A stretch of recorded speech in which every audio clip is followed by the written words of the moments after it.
ဟုတ်ကဲ့အားလုံးပဲမင်္ဂလာပါခင်ဗျာဒီကနေ့တငယ်ချင်းတွေကိုညဝေပေးခြင်းတဲ့ video file လေးကတော့ကျွန်တော်တို့ Powerdirector မှာ green screen ဘယ်လိုအသုံးပြုမလဲဆိုတာလေးကိုညဝေပေးခြင်းပါတယ်ခင်ဗျာကျွန်တော်တို့ green screen ဆိုရင်ကျွန်တော်ဒီ audio ရုပ်ရှင်ကားတွေမှာလည်း green screen အသုံးပြုရတာတွေ့ရပါတယ်ခင်ဗျာဟုတ်ခင်ဗျာကျွန်တော်ရဲ့ video file လေးကိုကြည့်နေတဲ့ဆိုရင် like and subscribe လုပ်ပေးပါဦးခင်ဗျာဟုတ်ကဲ့ဗျာကျွန်တော် video file လေးဆက်လိုက်ကြအောင် screen ကိုဘယ်လို down မလဲဆိုရင်ကျွန်တော်တို့ YouTube ကနေတော်ပြီးတော့ down ပါမယ်ခင်ဗျာ YouTube မှာကျွန်တော်တို့ green screen video ဆိုပြီးတော့ကျွန်တော်တို့ search bar မှာချလိုက်ပါခင်ဗျာဒီနေရာမှာမိမိအသုံးပြုလို့တဲ့ green screen နှစ်တရာတစ်ခုကိုလိုက်ရှာပါကျွန်တော်တို့ဒီကောင်လေးကို down လိုက်ပါပြီခင်ဗျာကျွန်တော် Powerdirector ကိုရောက်ပြီဆိုရင်မိမိအသုံးပြုရှင်တဲ့ video file ကိုရွေးချယ်လိုက်ပါခင်ဗျာရွေးပြီးလို့ရှိရင်ကျွန်တော်တို့ green screen ကိုတော့ပါမယ်ဒီနေရာကနေကျွန်တော်တို့ဗီဒီယိုကနေတော့ပါမယ်ခုနကကျွန်တော် down လိုက်တဲ့ green screen ဒီကောင်လေးပေါ့နော်ဒီကောင်လေးကိုတစ်ချက်နှိပ်ပြီးတော့ကျွန်တော်တို့ဒီမှာအပေါင်းဆိုတဲ့ဟာကိုနှိပ်မယ်ပြီးတော့မြားနဲ့ပြန်ထွက်ပါမယ်ဟုတ်ပြီခင်ဗျာဒါဆိုရင်ကျွန်တော်ခုန down လိုက်တဲ့ green screen video file လေးပါခင်ဗျာတော့ချက်ပြန်ဖွင့်ကြည့်ပါမယ်ဒီမှာဒီနားလေးပေါ့နော်ပြီးလို့ရှိရင်ကျွန်တော်တို့ဒီကောင်လေးကိုဖြတ်ပါမယ်ဒီကောင်လေးတစ်ချက်နှိပ်မယ်နေပြီးလို့ရှိရင်ကျွန်တော်တို့ဒီကောင်ကို delete လုပ်လိုက်ပါမယ်ဟုတ်ပြီဒီမှာ green screen ကျန်ခဲ့တာပေါ့နော်ကျွန်တော်ဒီကောင်ကိုတိုက်တယ်လို့ဒီဘက်ကိုရွှေ့ချင်နေရတယ်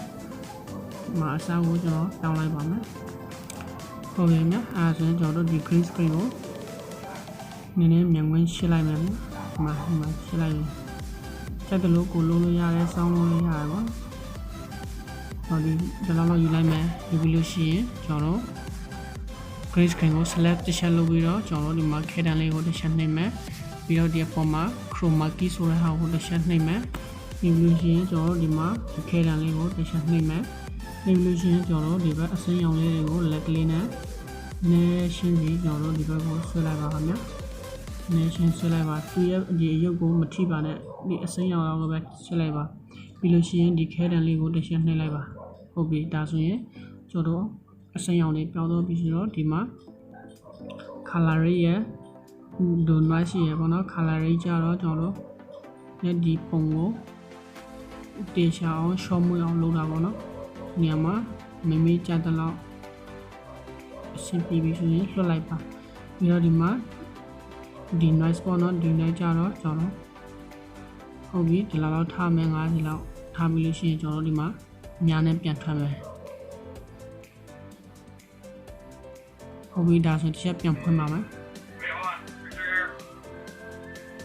ဒီမှာဒါဆိုရင်တော့ဒါက green screen အသုံးပြုတာပဲဖြစ်ပါတယ်ဒါက green screen အသုံးပြုတာပဲဖြစ်ပါတယ်သူရဲ့အတန်ကိုမလိုချင်လို့ရှိရင်တော့သူကို select တစ်ချက်လုပ်ပြီးတော့ခဲထားလေးနှိပ်မယ်ပြီးတော့ဒီမှာ volume ဒီမှာ icon လေးကိုတစ်ချက်နှိပ်မယ်ဒီနေရာမှာခေါင်းလုံးလေးကိုဒီလိုတက်ခဲ့လုပ်ပြီးတော့ကျွန်တော်okay ပြလိုက်ပါဒါဆိုရင်အတန်မလာတော့ဘူးအတန်ပြန်ဖွင့်ရှင်းနေဆိုရင်ဒီကောင်လေးပြင်မယ်ပြီးတော့အတန်အတူအရှင်းလုံးလို့ရပါတယ်ဒီနေရာမှာဒါတော့ဗီဒီယိုရှင်းဖွင့်ကြည့်ပါ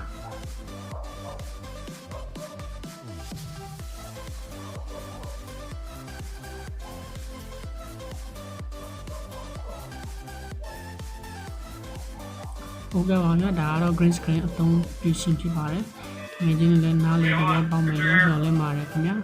ကျွန်တော်ဗီဒီယိုဖိုင်လေးကိုကြိုက်နေတဲ့ဆိုရင် like and share subscribe လေးနှိပ်ပေးပါဦးခင်ဗျာ